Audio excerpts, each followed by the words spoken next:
Matthew Van Dyke.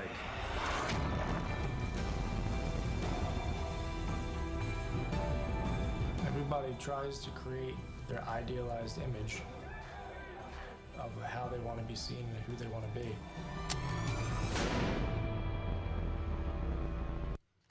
Ever wonder what it's like to seek adventure by fighting in a revolution?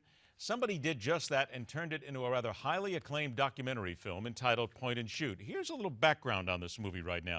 This is the second documentary film of our guest. It premiered at the Tribeca Film Festival in April of 2014, where it won the Best Documentary Award.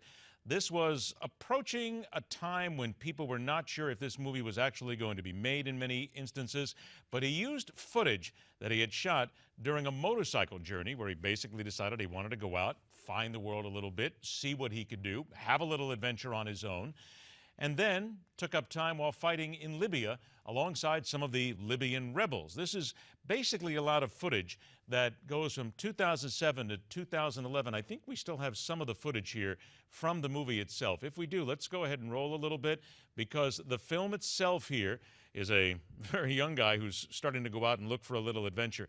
There are interviews in here, a little bit of an animation sequence. It goes on to talk about his experiences in solitary confinement and as a prisoner of war, the movie itself.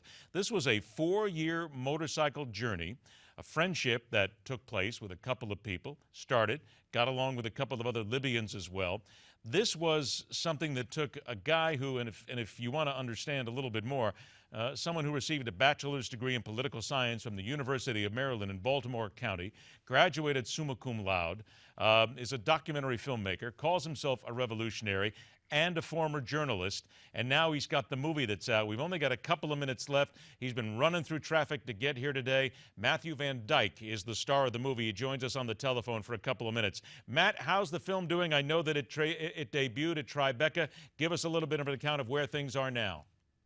The film's opening up in about 50 theaters around the country, so a lot of your viewers will be able to find it, hopefully near them. It won the Best Documentary Award at Tribeca Film Festival this year, and a lot of people are talking that it could at least make the Oscar shortlist this year. I got to tell you, Matt, most people would look at you, and we've had you on the show before, don't see you as a revolutionary and somebody who would take up arms like this alongside the rebels. What is it that made you decide to get involved with them? Well, I traveled through North Africa and the Middle East by motorcycle for several years, seeing the region for myself, and I made good friends in Libya. So when the conflict started and my friends needed help, I went to help them. How did they accept you? And did they accept you, I guess, as part of their revolution? I was very well received. I was treated just like any other fighter on the front line, issued a Libyan rebel military ID. And really, I was very well received. I wasn't accused or suspected of being CIA or any of that nonsense. I was just like another man on the front line. I only got about 30 seconds left, unfortunately. What did you learn about yourself? All those years on the road, I learned to become more independent, a lot tougher than I was when I set out. But the most important thing I learned is that, you know, when people stand up and fight for their freedom, we should support them as a country, especially the United States is a country born out of revolution. And I believe that when others take up arms to fight for liberty, we should do what we can to support them in their struggle. Would you go back and do it again? Yes, in a second. Really? Have you had the opportunity? I've been advising Syrian rebels and doing some other work in the region, and I'll be headed over to Iraq to deliver humanitarian aid to Christians who were forced from their homes by ISIS. I'll be leaving in a couple weeks. All right. Well, the film, again, you said, does it debut this weekend? It's been opening up in theaters the past couple weeks. This week and next week, it'll open up very widely around the country. All right. About 50 theaters in various states. We invite everybody to look for it. Again, the Tribeca Film Festival winner for Best Documentary, Point and Shoot, Matthew Van Dyke, the star, and the guy who changed his life forever. Matt, thanks so much for taking a couple minutes to join us. I'm sure we'll talk again soon.